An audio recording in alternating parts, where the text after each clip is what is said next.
ఆగాగు, ఏంటి లుంగి ఎగేసుకుని వచ్చేస్తావు లోపలికి? బయట బోర్డులు బ్యానర్లు కనిపించలేదా?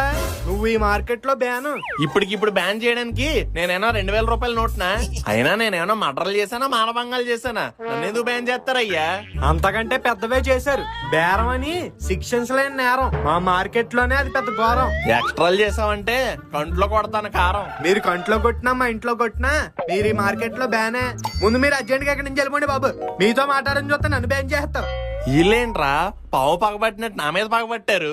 మీరు బేరం బేరం అని బుస్సుమని వాళ్ళని కాటేస్తారు. దానికి మన రివర్స్ లో వెయిట్ ఇలానే పడుతుంది. అయితే ఇప్పుడు మనం ఏం చేద్దాం అంటావరా?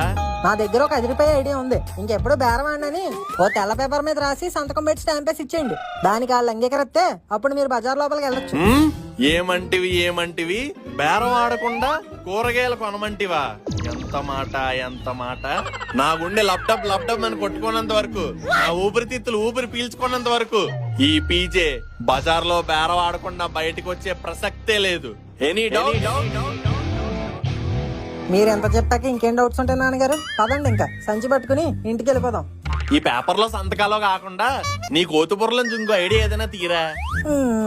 మీరేమో లోపలికి వెళ్ళాలి, వాళ్ళేమో మీ మొక్కం చూస్తేనే గంటేస్తున్నారు.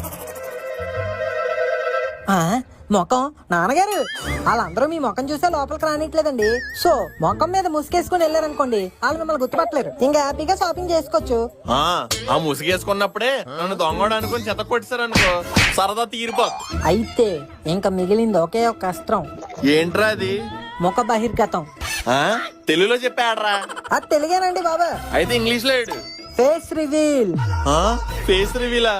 అవును నాన్నగారు, ఈ ఒక్కటే మనకున్న లాస్ట్ ఆప్షన్. ఎలాగా ఆడియన్స్ కూడా అడుగుతున్నారు కదండి ఈ మొక్క వెనకాల ఉన్న మనిషి ఎవరని. పనిలో పని వాళ్ళ కోరిక కూడా తీరిపోద్ది. ఇక్కడ మీ ప్రాబ్లం కూడా తీరిపోద్ది. ఎలాగో